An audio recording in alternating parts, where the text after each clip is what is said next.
The views and opinions expressed in the following program do not necessarily reflect the policies and the position of Now You Know.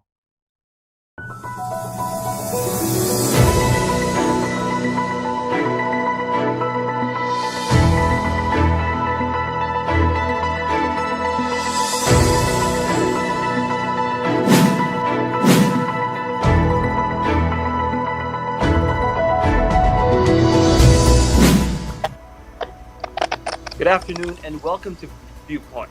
Together with experts and newsmakers, we make sense of the week's biggest issues and stories. I'm Barnaby Lo. In today's conversation,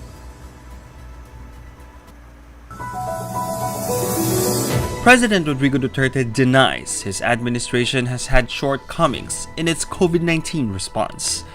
Hindi tayo nagkulang, he said on Thursday. But numbers showed the Philippines continuing to struggle to contain a surge in coronavirus infections, despite 2 weeks of enhanced community quarantine in the Greater Manila area. Active cases have hit record high after record high. Extended lockdowns have also struck the economy hard, which is why economist and lawmaker Stella Kimbo has proposed household lockdowns. This, she said, would address both the health and economic crisis. The Marikina Congresswoman is also pushing for the swift passage of Bayanihan 3. Her version has 420 billion pesos earmarked for direct cash assistance and loans for businesses.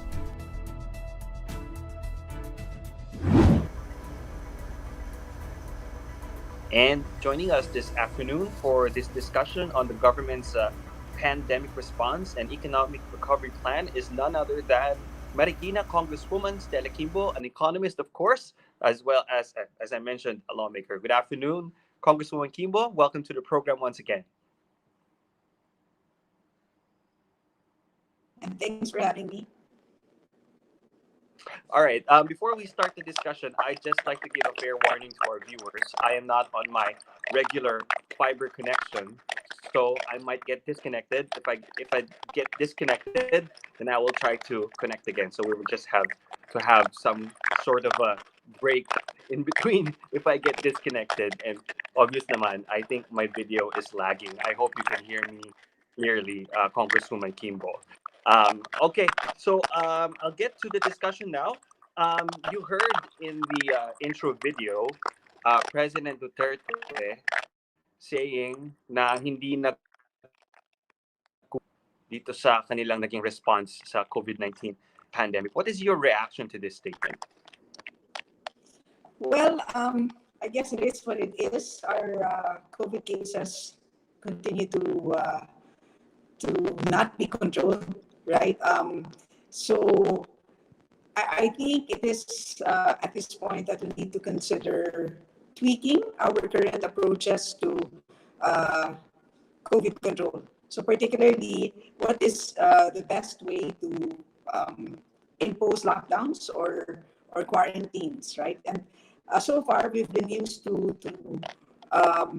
very expansive types of quarantines, meaning when we say ECQ, it's the entire NCR plus provinces around it, or MBCQ for that matter. But I think at this point in time, we can't just keep doing stop and go, meaning when the cases increase, then we reimpose an ECQ. We can't do that indefinitely. I think at this point in time, we need to recalibrate or to tweak how we do lockdowns. And so I propose that instead of doing an ECQ or an MECQ, why don't we just focus on very specific households that are affected, meaning households where we have COVID positive individuals, and then target our. Let's get into that. Yeah. So in which case, what that means is we don't Right. need to necessarily lock down or stop our economy. So the businesses can go on as usual. Our malls can still operate, markets, etc. But then what we can impose is a stay-at-home policy for those households with COVID positive individuals. Is it not? Is it because? I mean, is what's wrong the implementation of the ECQ and MECQ? Is it the idea of MECQ or ECQ, or is it how we've implemented the ECQ and MECQ? Because sa totoo lang, itong last na ECQ natin, ano, if you go out, it doesn't really look like the ECQ that we had last year. There was still a lot of mobility, a lot of businesses that were open, a lot more industries that were open compared to ECQ last year. So, ito ba, is it the problem of hindi natin siya, when we say ECQ, we stop.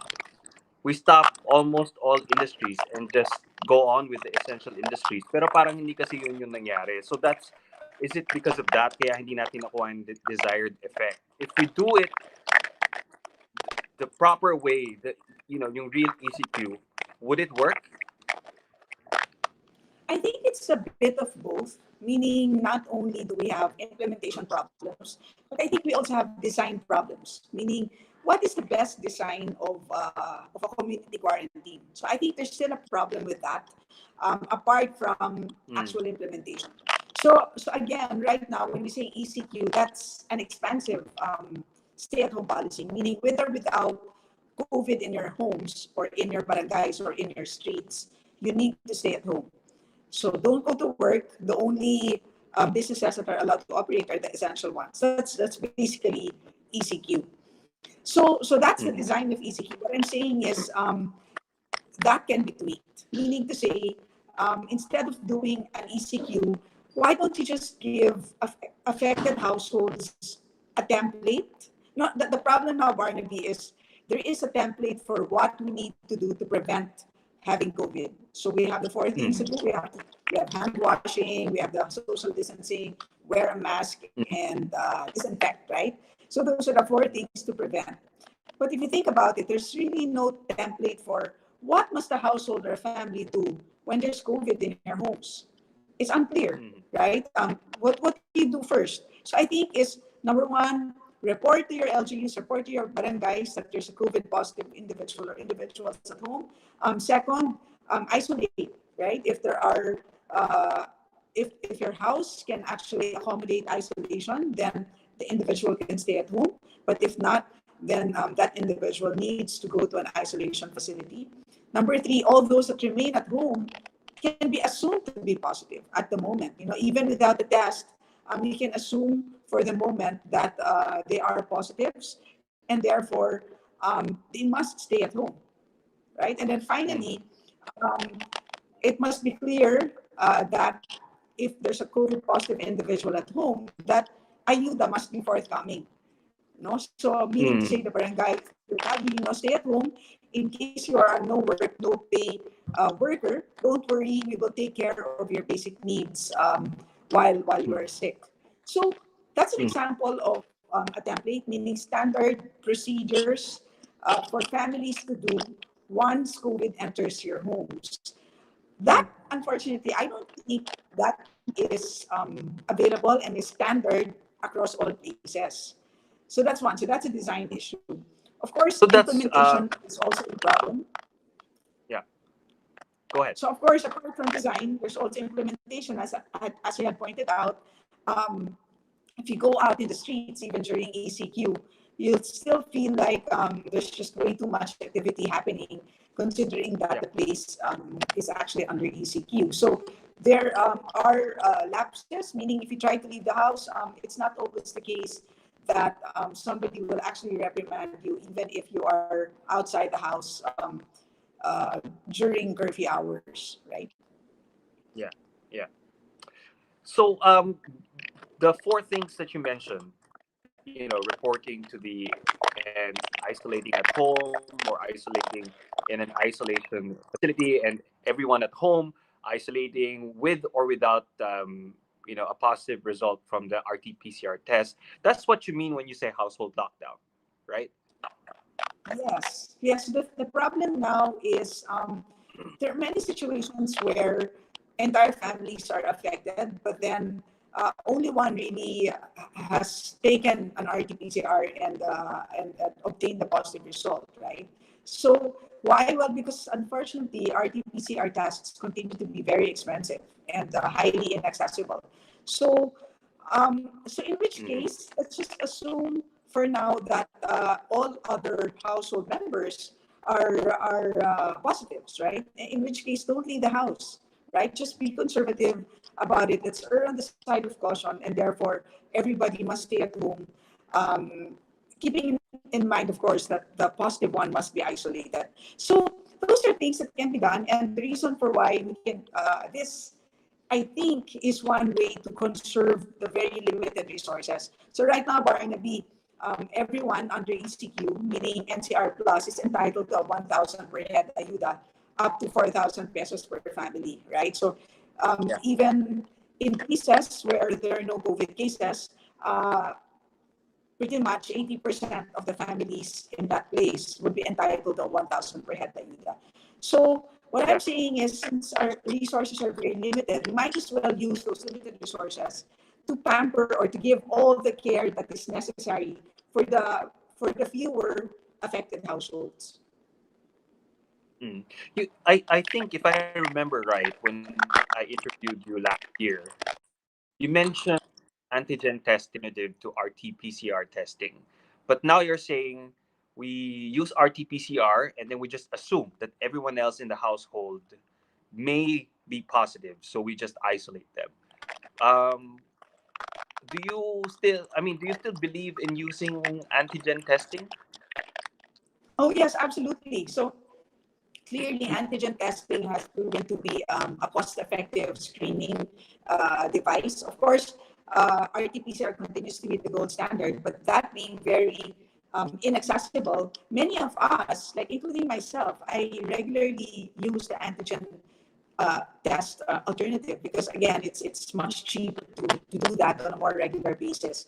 So we can just keep on using the cheaper alternatives. What I'm saying is, again, or on the side of caution, if RT-PCRs are very expensive, then either do an antigen test as an alternative screening mechanism, or if still that is um, inaccessible, then we might as well just, again, just assume that perhaps we have it and not leave the homes. So again, Mm. this is, it's not the So I was ideal gonna say, situation. Ideal situation, of course, is where there would be massive testing that would be available to all of us, right? But yeah, clearly because I was gonna that's not say that the situation, right? antigen testing is also not antigen testing or antigen test kits are also not that cheap, right? I mean, for the ordinary Filipino. So if we were to use antigen test kits, doesn't government also have to provide that for for the masa? Well, yes. I think the cheapest RT-PCR is 4,000 pesos, can go all the way up to 10,000 pesos. I think the cheapest Yeah, antigen test is about 500 pesos up to, I think, 2,500. So clearly, antigen testing is much cheaper than RT-PCR. But again, 500 pesos, that's the minimum wage, right, of a, of yes, a yes, of Metro Manila worker, right? So that's still expensive. yeah, But right now the problem is, I think DOH still sticks to its policy that if you want to get free tests from government, two things. No, one is you must be symptomatic, right? And number two, they must use RT-PCRs. So unfortunately, that continues to be the testing policy of DOH. I think the first step is we've got to tweak that, right? We've got to really have a more okay. extensive testing policy. So that needs to change. Sorry? So that needs to change. So that needs to change. Yes, That yes. In policy, fact, that testing policy. yes. In fact, Singapore, I believe, last year introduced this policy of also including antigen test as a possible screening device. So Mm. countries, advanced countries like Singapore, have already accepted the possibility that antigen tests are also quite useful for Mm. purposes of identifying sick individuals. Okay. Now, how do you encourage people to get tested then? I mean, because I'm hearing, from my family members who are doctors, that people are actually, maybe not a lot of people, but there's a number of people who are actually afraid of admitting that they're maybe COVID positive, and some Filipinos afraid that if they get tested positive, they may lose their jobs. They're afraid, takot daw silang madampot. That's the term that I've heard. Takot daw silang madampot ng barangay kung mag-positive sila. So may problemang ganon. So if that is a problem, how do we ensure that this household lockdown proposal can work? Yes, that's a very, very valid observation. I also see it everywhere. So that's why I said, remember the four things that I told you? The fourth one really has to do with ayuda. So once we do a lockdown, whether it's barangay level, city level, or region level, a, a lockdown must necessarily come with ayuda. There must be assurance that if you are required to stay at home, that government will take care of your basic needs. So it really has to come with ayuda. So I think that's one way by which we can assure our kababayans that if you take a test and you happen to test positive, government will take care of you. I think yun ang kulang ngayon, Barnaby, Okay. yun yung missing Yeah. dun sa equation. So, uh, nagiging mas Mhm. generous naman Yeah. testing natin, no? Like, you can just go to your LGUs if you feel like you have symptoms of COVID, and they'll take you in anyway. This is a vast improvement over what it was 12 months ago. But then, of course, why would one do that when they know that mawawalan sila ng hanap buhay, in case they find out. So Yes. this is a Yes. situation where ignorance is bliss, right? But however, the problem with ignorance is the virus will spread, right? So there, I think Yes. Yes. government must really recognize that amounts of money, or funds must be set aside for ayuda, which will accompany any form of lockdown policy. At saka yung madampot, parang iba yata yung perception yata nila. Kasi sinasabi nila hindi naman I feel like they feel like pagka nag-positive sila, para sila there's that kind of perception, kasi lalagay sila sa isolation facility, and they don't like that. So how do we educate ordinary Filipinos that it's not like that, and for them to understand how this virus spreads? Well, again, we have to keep explaining to our kababayans the nature of the disease. Even if you don't have yourself tested, chances are lalabas din ang symptoms, no? So kung symptomatic ka, lalabas ang symptoms. Kung hindi ka naman symptomatic, at one point makakahawa ka. Baka ang mahawaan mo would be your family members, di ba? So, ibig sabihin, magkakaroon din ng physical manifestation ang COVID sa katawan mo, right? So you might as well, you're better off knowing about it today by way of a test. And again, being assured, of course, that government will take care of you. So not only in terms of your food needs, your basic needs, but also your health care. Ibig sabihin, once your barangay knows that there's COVID in your family, rest assured that barangay health workers will be deployed, will monitor your progress, will take your temperature, will find out if you have a fever, will provide you, for example, with a way to be able to get a hospital bed if necessary. Barnaby, ngayon ang problema ngayon, di ba? Kung naging severe ang COVID mo, ang problema mo, magkakaroon ka ba ng hospital bed? So ang kagandahan Right. ng nalalaman mo sa ngayon na meron kang COVID is alam na ng gobyerno na okay, may possibility na mangangailangan ng ilang hospital bed sa isang lugar. So ganun baka hindi pa rin nare-realize ng ating mga kababayan na ganun yung implications ng pagkakaroon ng COVID. Ako, I can say all these things with some confidence kasi nagkaroon na rin ng COVID sa family ko. And talagang mahirap. You can never really do it alone. So, Yes. kailangan talaga ng tulong mula sa labas. And how are you assured of assistance from outside is to find out today whether you have it or not. And I think that's the main purpose of getting tested.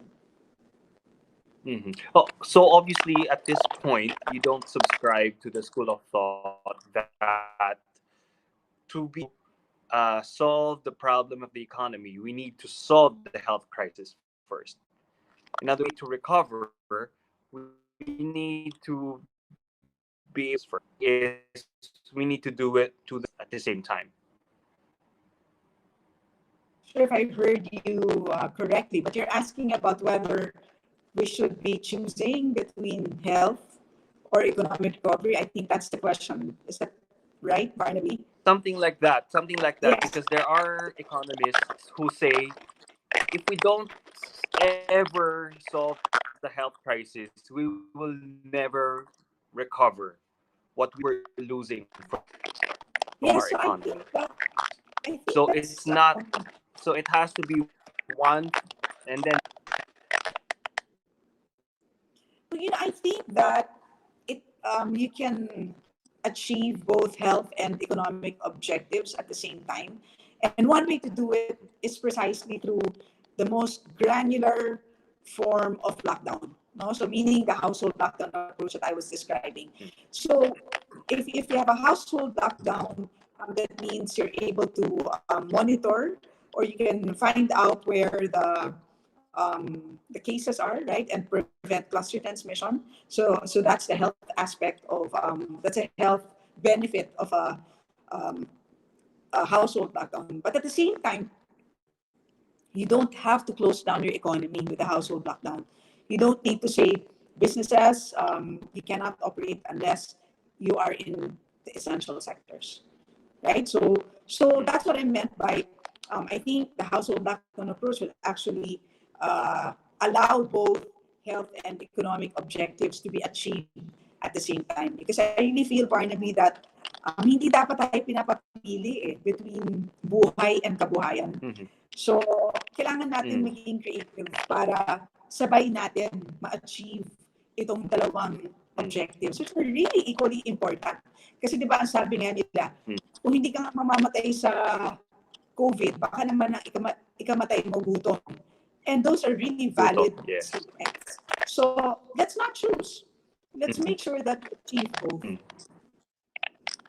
Okay, granted we keep our economy open. What do you think employers should understand better about this virus, about how they can help their employees, not get infected with this virus? I mean, it just seems to me like there are still things about how this virus spreads that a lot of employers don't understand. So, for example, people who can work from home, not working from home, in my observation, but you can correct me if I'm wrong, in my observation, there are still a lot of office workers who can work from home, but are being required to report to their offices. So that's one. And then, again, correct me if I'm wrong, parang meron tayong problema sa ventilation talaga. Yes. Employers really need to understand the value of complying with health standards. So I used to say minimum health standards, but maybe we should really be doing more than minimum. So employers need to be proactive in terms of, as I had mentioned, really maximizing work from home arrangements, right? So making sure that whichever skeletal workforce reports to work are really those that are really required to be physically present at work. Otherwise, the business doesn't operate, right? So, and number two, the value of testing employees. Of course, it's easy for me to say it, Barnaby. It's more difficult in practice because this requires more costs. And so, from the very beginning, we in Congress have always been supportive of the idea of government subsidizing the compliance of employers of the minimum health standards. But then, for some reason, this very important idea has not been supported by our economic managers. So, unfortunately, that's where we are. But if I had my way, I would really strongly suggest that government must subsidize, for example, testing of workers, or maybe in sectors like tourism. Why can't government subsidize the tests of passengers, right? And that's one way to actually boost tourism in our country. Okay. Then now I'll go back to my first question. Nagkulang ba o hindi po? Ang hirap kasing magsabi na kulang, kasi parang yung kulang kasi presupposes that alam natin yung kabuuan. Ang problema, because the situation evolves as days go by, yung humihirap pala, di ba? So parang unfair naman sabihin na lagi na lang kulang, no? So parang tingin ko na lang is kailangan, siguro instead of kulang, I'd rather say mabagal. We have to be faster kasi than the virus eh. Right now, mas mabilis ang virus kumpara sa policy. So, ang kailangan yata na aspiration for policymakers is dapat maging kasing bilis ng polisiya ang paglago ng virus. So, when we learn new things about the virus, policymakers should be open to actually tweaking policy so that our policy becomes more responsive. Ito nga, yung katulad ng ECQ, tama naman, yung nagkaroon tayo ng COVID surge, naging patapang ang IATF at nag-implement ng ECQ. Once again, kahit na masakit yun, di ba, sa maraming tao. Pero, ang tanong, it's the same ECQ as what we did 12 months ago. So, yun ang sinasabi ko na palagay ko hindi dapat. Kailangan mong ibahin, i-tweak ng kaunti ang ECQ. Ito na nga, naman instead of ECQ na pangmalawakan, let's do a very, very granular kind of ECQ and only target those with COVID positives. So yun, imbis na kulang, tingin ko baka pwedeng pabilisin palalo ng ating policymakers ang response. Part ba ng mabagal? Part po ba? Is it part of the slow response that Malacanang has not certified as urgent Bayanihan 3? What I can, of course, I've been really hoping that ma-certify urgent ang Bayanihan 3 from way back, no? But I just want to assure you, Barnaby, and whoever is listening, that we have been working closely, meaning Congress, meaning Speaker Velasco himself, no, and his team, which includes myself. We've been working closely with our economic manager so that we can come to an agreement with respect to Bayanihan 3. Ang problema naman with Bayanihan 3, Barnaby, is really in identifying the fund sources. Tingin ko naman, hindi naman tayo magkakaroon ng disagreement na kailangan magbigay ng ayuda. Right now, di ba nagpapatupad tayo ng ayuda in the ECQ plus areas. So, tingin ko wala naman disagreement doon. Disagreement, or hindi naman disagreement, wala pang agreement doon sa ano ba ang fund sources. So that's where we are at this point. The economic managers are supposed to come But where do back you to see? us. But where do you see personally? Where do you see where the funds will come? Sorry. Yeah, personally, where do you see the funds could come from? Okay, so there are various possibilities. One is savings. Now that's the most conservative fund source, no? And many possibilities. In 2020 budget natin, which had been extended until the end of this year, as of end of last year, as of December 2020, meron pang natitirang 280 billion in unobligated funds. So that's one big possibility where savings can be identified. So that's one. Another source, so that's for appropriation. But as to fund source, ang pwede natin pagkuhaan are what are called off-budget items, meaning to say, GOCCs, no? So yung ating government-owned corporations na kumikita pa naman at meron pa silang excess funds at pwede pa nilang taasan ang binibigay nila na dividends to the national government. That's also a very important possible fund source. And then finally, under Bayanihan 2, there's a provision there which allows us to borrow about 282 billion pesos from our own central bank. So that's also a possibility. And ang kagandahan, Barnaby, with borrowing from your own central bank is that the terms are going to be generous. No? So yun ang tingin ko, yun ang main sources. Okay, now I know there are different versions of Bayanihan 3. In Congress, I think, if I'm not mistaken, there are 6 versions, and then there's also a Senate version. So how do you see all these versions merging? What can we expect from the final version of Bayanihan 3? Siguro the most salient points of Bayanihan 3? So, just as an update, there are 7 pala, no? There are 7 versions. I've been saying that there are 7, 6 okay. versions, but actually 7 pala.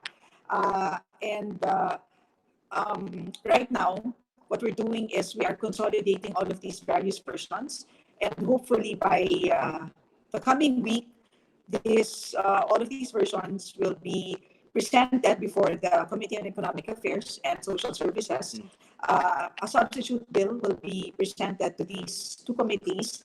Yung substitute bill, Barnaby, unifies all of these 7 versions, and hopefully that will be approved at the committee level. And once that's done, when we resume in May, I think May 17, then plenary debates can resume. Of course, if by some, if hopefully the certified urgent, all of these things can be expedited. Okay, what can we expect? So right now we're looking at 400 billion peso Bayanihan 3, and it would obviously have ayuda, the ayuda for all, meaning 1,000 pesos per head. Hopefully, if funds are available, we can do this in 2 tranches. So that's a big chance. That's already 216 billion pesos. And then, of course, there's supplemental ayuda just in case this pandemic just lasts longer than expected, in which case lockdowns will have to be introduced. As I said earlier, any lockdown will necessarily have to come with ayuda. So kasama din, Barnaby, ito sa Bayanihan. And then also help for our workers who lost their jobs. So that would be under the TUPAD program of DOLE. And then, of course, some of the Bayanihan 2 provisions, particularly on health, that need to be extended under Bayanihan 3, mas kasama din natin yun. Kasama dyan, Barnaby, yung compensation to our frontliners, just in case they get sick, or just in case, of course, kung namatayan tayo ng frontliner, nandiyan din ang compensation in case of that. As well as hazard pay for them. So yun. Okay. Yun ang mga So meron ng within Bayanihan 3 compensation for healthcare workers, because there was one article not long ago pointing out that Bayanihan 3 looks like it's shaping up to be a purely economic stimulus bill rather than unlike Bayanihan 2, where it's economic stimulus and funding for the healthcare sector. So that's not true anymore. Yes. So in addition to the ayuda aspect, right? So that's the Kalina aspect. The Kalusugan aspect, that's one chapter, has all of these provisions. The reason for why hindi na natin sinulat sa Bayanihan 3 bills is because these are already existing in Bayanihan 2. So all that we needed to do in the substitute bill was to say all of these important health provisions under Bayanihan 2 will continue to be effective under Bayanihan 3. So kasama po dyan yung compensation for frontliners. Okay. And how do you make sure then that all these provisions under Bayanihan 3 are properly implemented by the executive? Because I noticed that, for example, in Bayanihan 2, and correct me if I'm wrong again, there's 10 billion pesos for loans coming from the DTI. But again, correct me if I'm wrong, I think only 20% of those funds have been utilized. And I don't know if this is the fault of the DTI or if it's just because business owners don't know that there are these funds that are available for them, or is it too hard to loan this money? I've heard of business owners saying, "Nako, ang hirap naman mag-loan ngayon sa bangko, pareho pa rin. Hindi naman naging mas madali na mag-loan sa bangko." So I mean, there's it seems to me there was this problem with Bayanihan 2. In fact, I think also with Bayanihan 1. So how do you make sure, the help that not just ordinary workers or working Filipinos are going to be getting, but owners of MSMEs are also going to be getting? Yeah, so you're correct on many points. So one is that a big chunk of Bayanihan 2, actually 55 billion of the 165 billion under Bayanihan 2, that was set aside for loans for MSMEs. Number two, you're correct. Utilization for these loan programs was not too good. It was lower than we expected. So what will we do? And third, tama ka, I think it's a mix of uh, the risk appetite of our MSMEs is just not strong enough for them to take out loans. Bakit ka umutang ngayon? Ang daming uncertainties before you. Yeah. Pero may kasama ding tingin kong napakahirap mag-take out ng loan sa ngayon kasi may mga requirements na mahirap to comply with, ang screening, napaka-stringent, things like those. I think it's a mix of both. So, having Mm. said that, what we are trying to do in Bayanihan 3 is, of course, to make sure that whatever unused or unutilized portion under Bayanihan 2 for purposes of loans can still be used under Bayanihan 3. Right? In short, Mm. mag-carry over yun to Bayanihan 3. Mm. Kasi hindi yung pondo eh. Ang nangyari kasi is ni-release na kaagad yung funds na yun to Land Bank, TVP, as well as Small Business Corporation. So since the funds are still there at hindi pa ubos, so what we're saying is let's proceed and continue with this program, but let's make sure that we're really enhancing our loan programs by way of expediting loan applications. So there's language Mhm. for that. And ang tingin ko isang tulong pa is um, we also put some amount for wage subsidies for MSMEs. No? Mhm. Again, wage subsidies, these are for currently employed workers. No? So, hindi lang natin Yeah. tinutulungan yung mga workers na nawalan ng trabaho, kundi pati yung they continue to work, but they work for MSMEs. Alam naman natin, hirap ngayon. Diba? So, Yeah. that's the other form of assistance that we're giving or we're proposing for MSMEs. Mhm. Now, the other side of this, of course, is kind of the same question, pero sa healthcare sector naman and pandemic response. So how will also Congress exercise its oversight function? For example, I'm sure you've seen, healthcare workers going out into the streets, complaining that they've not gotten their hazard pay, they've not gotten their benefits um, that the government promised they should be getting. And then we have this perception that government has all these funds for vaccines, and yet what we're seeing right now are so far are donated vaccines. And when you have private sector purchased vaccines coming in, half of them are also going to be donated to the government. And so people are asking, where is this money going to be used? Where exactly is our vaccine purchase? So I know that for all these bayanihan laws, there's provision there where the president has to report to Congress the progress of their pandemic response. So, but it just seems like, the money, at least from the perception of the ordinary Filipino, not being used or maybe being underutilized. Yeah, so Congress has never stopped performing naman its oversight function. So as you know, the reason for why we've been able to highlight certain weaknesses of the, for example, ayuda distribution or procurement of vaccines, etc. No? Recently, nagkaroon ng controversy on ivermectin, right? And the reason for why all of these things were taken up is because Congress precisely performed its oversight function by having hearings, right? Um, but what we want to do under Bayanihan 3 is to even systematize this oversight function by way of creating a joint executive and legislative oversight committee.